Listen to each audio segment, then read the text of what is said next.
os impactos da inteligência artificial sobre os direitos humanos e individuais. Este é o principal tema de hoje do Pensamento Jurídico, uma produção da Associação dos Magistrados Mineiros, a AMAGES, em mais uma edição especial na cobertura do Congresso da Magistratura Mineira 2024, realizado aqui em Belo Horizonte em setembro passado.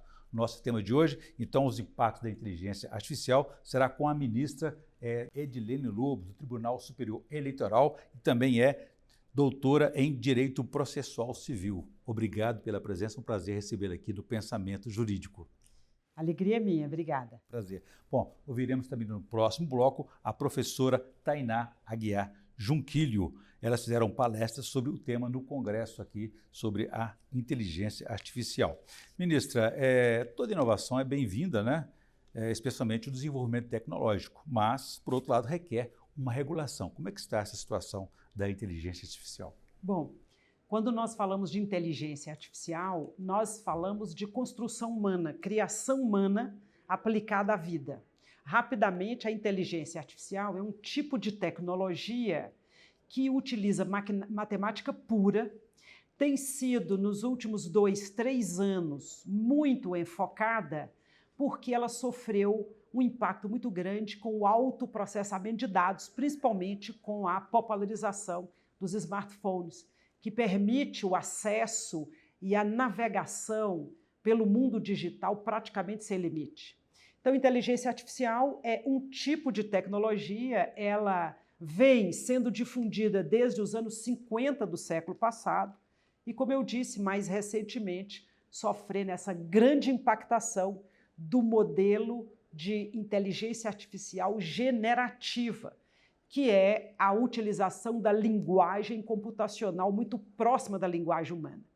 Nós temos como exemplo um dos algoritmos da inteligência artificial, há outros, mas o mais popular é o chamado ChatGPT, que faz interações com as pessoas humanas muito, muito próximo do que acontece na vida, no corrente da vida, da nossa interação entre pessoas humanas exclusivamente.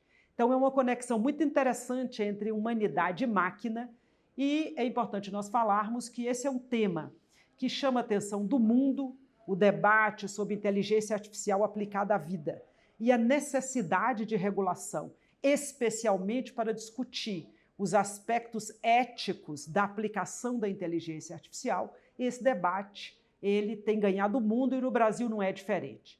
Nós temos, por exemplo, tramitando no Senado da República, aliás, uma ideia inicialmente deflagrada por um mineiro, o senador Rodrigo Pacheco, e se encontra ali um projeto de lei já bastante adiantado, pretendendo estabelecer os marcos da inteligência artificial no Brasil.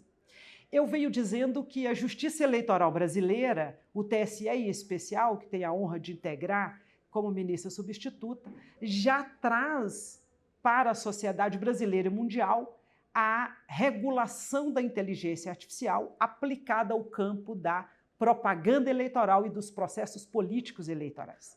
Nós temos a Resolução 23.610, aprovada sua alteração nesse mesmo ano de 2024, no início do ano, e essa resolução vai dizer, primeiro, inteligência artificial é autorizada na propaganda eleitoral, desde que não seja utilizada para confundir, não seja utilizada para desinformar, não seja utilizada para veicular a violência política de gênero, os vieses discriminatórios, etc. Então, a Justiça Eleitoral Brasileira tem dado uma contribuição muito grande nesse debate sobre regulação. Ela, Justiça Eleitoral, no campo específico voltado à organização dos processos das eleições. Muito recentemente, o TSE se debruçou sobre um tema candente que vem preocupando a sociedade brasileira, que é o alto endividamento das pessoas com as apostas online. E o TSE disse que apostas online envolvendo o processo eleitoral, elas não são permitidas, elas não são autorizadas. E o seu uso pode configurar o abuso do poder econômico e a captação ilícita de voto nas campanhas eleitorais.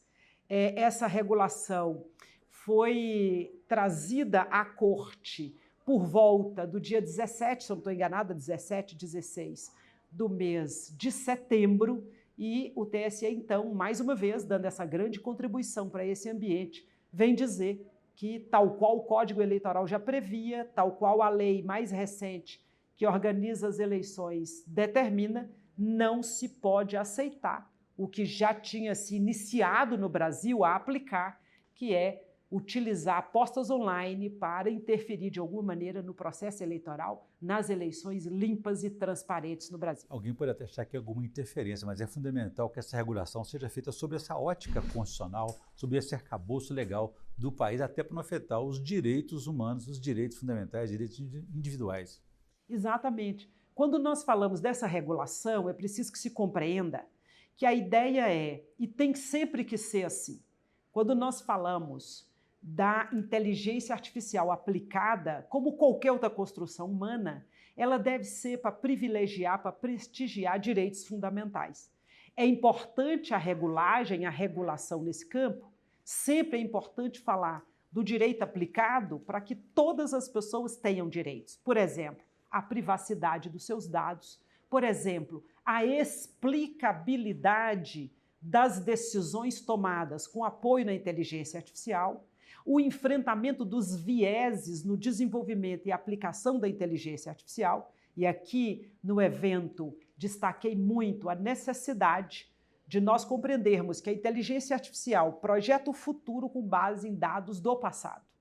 E as sociedades, em especial a brasileira, ela tem uma formatação enviesada no sentido, por exemplo, de discriminar certos grupos majoritários na sociedade, mas com pouco poder político, como mulheres, como pessoas negras. Então eu destacava a importância de compreender esses aspectos, de trabalhar a inteligência artificial para não discriminar, não excluir, exatamente ao contrário, fazer com que essas maiorias numéricas possam ser consideradas, possam participar do desenvolvimento da inteligência artificial, por exemplo.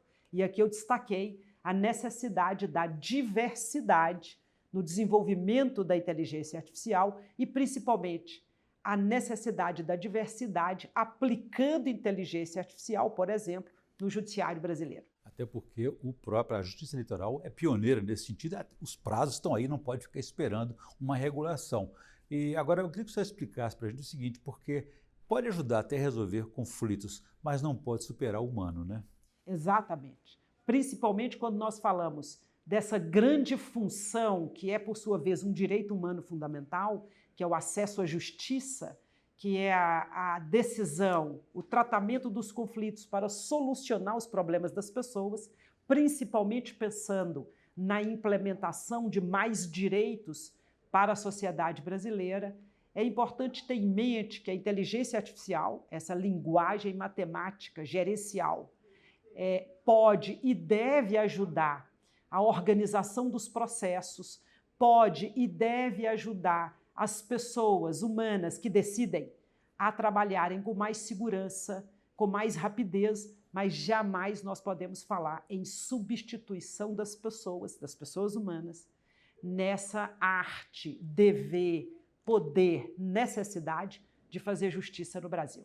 Ministra, sobre um outro risco que tiver essa excessiva influência sobre o consumidor. Como é que regula isso? Pois é. Nós precisamos falar também da inteligência artificial para educar as pessoas para a vida, não capturá-las para o consumo sem limites, sem contenção.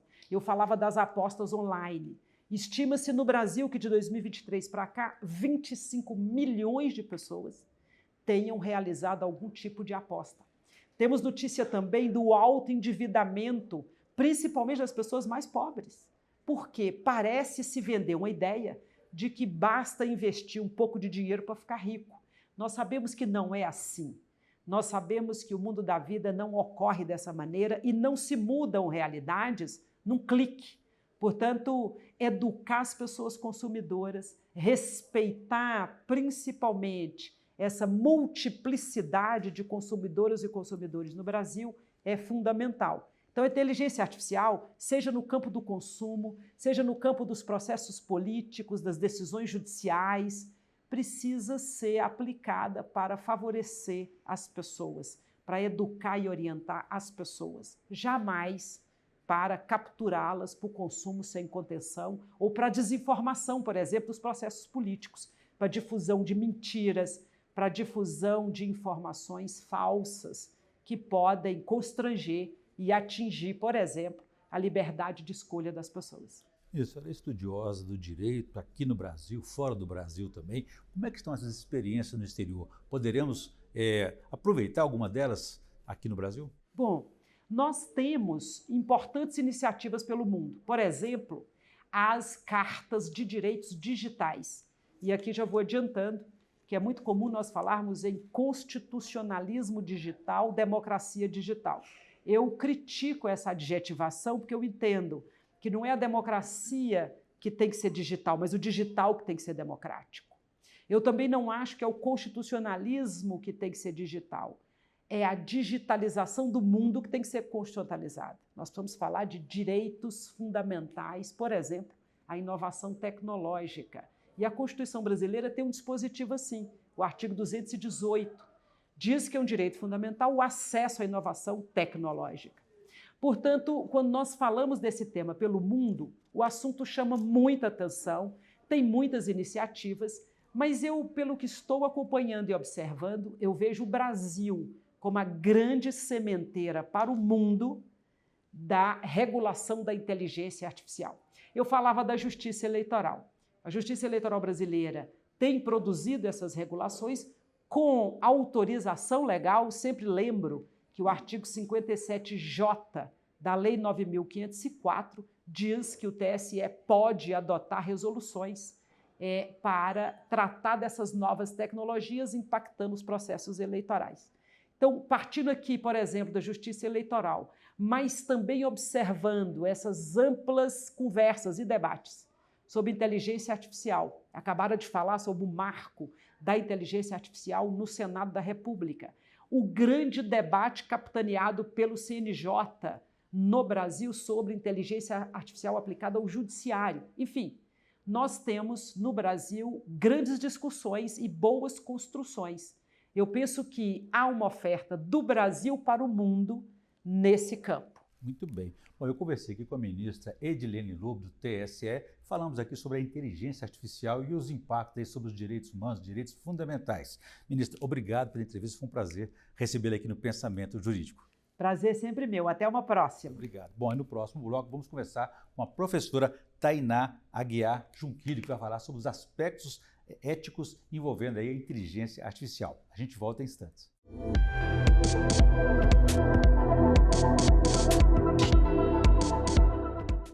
Estamos de volta com o Pensamento Jurídico, hoje uma edição especial na cobertura do Congresso da Magistratura Mineira 2024, realizado em Belo Horizonte em setembro passado. Neste bloco vou conversar com a professora Tainá Aguiar Junquilho, que é doutora em Direito com ênfase na inteligência artificial.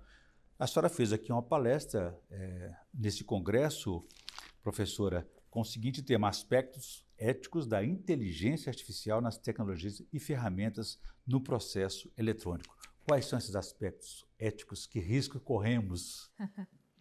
Bom, pergunta de milhões, né?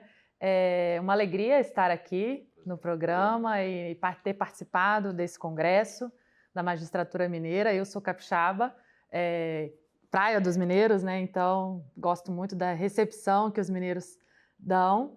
E esse tema, ele me é muito caro porque participei do projeto, em 2018, do primeiro projeto de inteligência artificial aplicada a uma corte constitucional no mundo, que é o Projeto Vitor, um projeto de iniciativa da ministra Carmen Lúcia.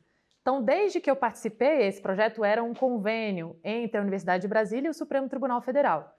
Desde que eu participei desse projeto, enquanto eu fazia o meu doutorado na Universidade de Brasília, notei que alguns riscos a gente também corria.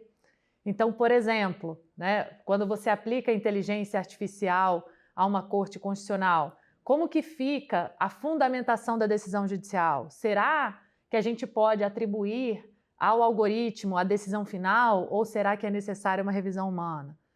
Às vezes, né, os usos da inteligência artificial, os modelos de inteligência artificial, eles são baseados em dados, que são os chamados inputs. Da onde vêm esses dados na justiça brasileira? Dos processos. Imagina, cada processinho, quantos milhões de dados não tem, né? A nossa justiça, ela pede socorro, ela está muito abarrotada, então ela é um mar azul para a produção de inteligência artificial, porque os modelos, eles baseiam-se em dados, mas pode gerar alguns riscos. Por exemplo, se esses dados estão enviesados, se eles têm discriminação, por exemplo, de gênero, de raça, de classe, isso pode, se não há determinados cuidados, se refletir no resultado final da inteligência artificial. Então, uma série de riscos, né? A transparência, como que fica a transparência desses modelos? Será que o que a administração pública, o judiciário está gastando, está refletindo no resultado da jurisdição, está dando mais eficiência?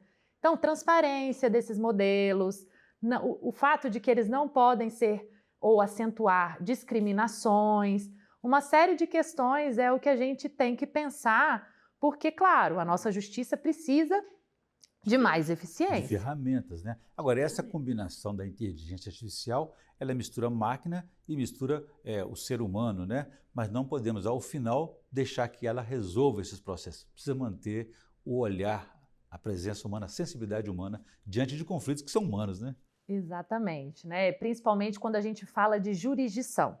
A jurisdição é a submissão ao Estado juiz, juiz ser humano. Então, quando a gente fala em inteligência artificial, às vezes a gente remete à ficção científica, aquele robozinho, mas a inteligência, ela é artificial, ela é simplesmente, gente, um grande modelo algorítmico estatístico.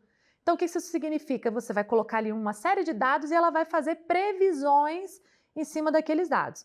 É claro que, principalmente, ali no finalzinho de 2022, teve um lançamento de uma empresa chamada OpenAI que sacudiu o mundo, porque a gente até então estava implantando modelos de inteligência artificial, inclusive no judiciário, mas achando que as atividades criativas estavam a salvo. Então a gente, não, as atividades que são mais repetitivas é que vão ser primeiro substituídas.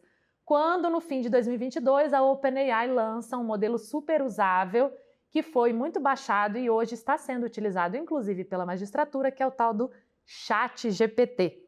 Outras empresas fazem, etc., mas esse modelo de ChatGPT, ele é o que a gente chama de IA generativa. Por que IA generativa? Porque ela vai gerar texto, imagem e som, né? A partir de quê? De um prompt, de um comando que você dá a ela. Só que direito, a gente sabe muito bem, direito é linguagem. Então, esses largos modelos de linguagem vêm para poder, por exemplo, se você determina, fazer uma sentença pelo juiz. Então, é fundamental que a gente tenha um certo controle, né, para que não haja, de fato, a substituição humana do juízo final ser feito pelo juiz humano. Que tem aspectos positivos e negativos, né? Naturalmente, essa ferramenta, numa carga processual de mais de 80 bilhões aí, né, de conflitos, de demandas, pode ajudar a organizar o sistema, mas não pode transferir essa responsabilidade. Exato. E a gestão do ministro Barroso, ela veio agora à frente do Conselho Nacional de Justiça. Logo que ele assumiu o Conselho Nacional de Justiça, ele tomou duas ações, ele teve duas ações principais. Primeiro, ele disse, olha, eu quero contratar, ele fez um chamamento público para contratar modelos de inteligência artificial generativa, que é essa que a gente estava conversando agora, para fazer, por exemplo, a partir de um prompt, o resumo do processo. Então veja que adianta, isso de fato, né, às vezes processos longos, uma inteligência artificial que resuma o processo, isso vai acelerar bastante. Mas, ao mesmo tempo, naquela conversa, né, de riscos e estímulo à inovação que é o grande desafio do nosso século, né? Como equilibrar estímulo à inovação e responsabilidade. Ele também, então, criou uma outra ação, que é um grupo de trabalho no Conselho Nacional de Justiça, do qual eu orgulhosamente, inclusive, faço parte, com vários especialistas, para revisar a resolução número 332 do Conselho Nacional de Justiça. Essa resolução, ela traz aspectos éticos da inteligência artificial quando ela é aplicada no Poder Judiciário, especialmente brasileiro, mas ela é de 2020. Então, ela não abarcava principalmente esses modelos de inteligência artificial generativa, dando ali transparência a esses modelos, modo de utilização. E aí ele constituiu esse grupo de trabalho, que agora no final de setembro, também na próxima semana de setembro, já vai fazer audiências públicas a partir do texto que a gente apresentou ali, né, depois das discussões desse grupo de trabalho. Vai haver ali algumas audiências públicas, inclusive a ministra Edilene Lobo vai participar de uma das audiências públicas, e para discutir, para colocar para a sociedade também, advogados, cidadão, próprios juízes, né, para discutirem essa resolução que vai sair o último texto até o final do ano. Há quem veja interferência nessa discussão, nesse processo de regulação, mas é fundamental que ela seja regulamentada sob a ótica, então, da constitucionalidade, dos direitos fundamentais, não é? Exatamente, para garantir o acesso à justiça, porque, no fundo, tanto o estímulo à inovação quanto uma certa regulação, ela vai buscar uma finalidade comum, que é o quê? Proteção dos direitos fundamentais e garantia do acesso à justiça, que é o fim último da justiça. Então, tem aquela célebre frase, né? Justiça tardia não é justiça. Então, os projetos de inteligência artificial, eles são relevantíssimos. Não tem como a gente dizer assim, não, para tudo eu quero descer desse trem, vamos parar de produzir inteligência artificial. Não é por aí. Então, qual é o caminho, então? Estimular para que a gente consiga lidar com esse acúmulo de processos que a justiça brasileira tem, mas, ao mesmo tempo, trazendo responsabilidade, transparência, responsabilidade para que ela não acentue discriminações de um país, como a gente sabe, de dimensões continentais, que, infelizmente, ainda é muito desigual. Professora, também tem uma questão muito arriscada, é a excessiva influência que tem sobre o consumidor. Como é que isso a gente pode regular isso, evitar essa influência? Porque acaba que, como o próprio ChatGPT é muito atraente, né? Todo mundo cai nessa tentação, né? Exato. O consumidor, inclusive, né, tem muito a ver, que são duas legislações que têm muito a ver. Hoje a gente tem, além da regulação do CNJ, um projeto de lei de número 2338 que está correndo no Senado para regular a inteligência artificial e que dialoga com o que a gente tem chamado de constitucionalismo digital, que é a leitura das legislações infraconstitucionais a partir, né, do digital, do direito digital. Então, ela dialoga com quem? Com a Lei Geral de Proteção de Dados, né? Porque quando você fala em inteligência artificial, você fala em uso de dados massivos, às vezes sensíveis, né? Ou seja, aqueles que podem gerar algum tipo de discriminação.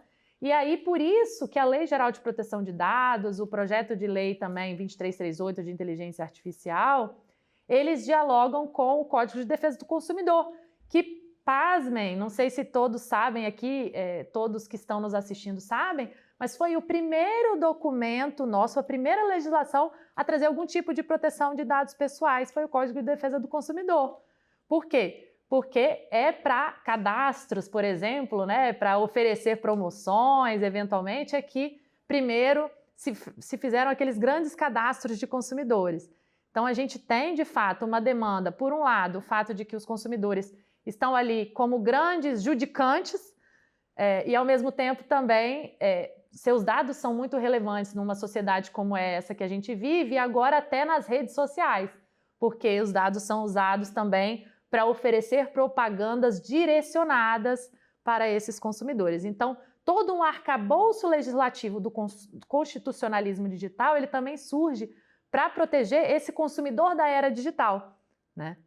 Professora, agora só para nessa reta final da nossa entrevista, eu gostaria de uma outra avaliação da senhora sobre experiências de outros países, né? Naturalmente, ao formar o nosso marco regulatório, a nossa regulamentação, vamos buscar beber em fontes que já com mais avançados. Existe algum país mais avançado nessa discussão que a gente possa aproveitar, se apropriar de alguma experiência?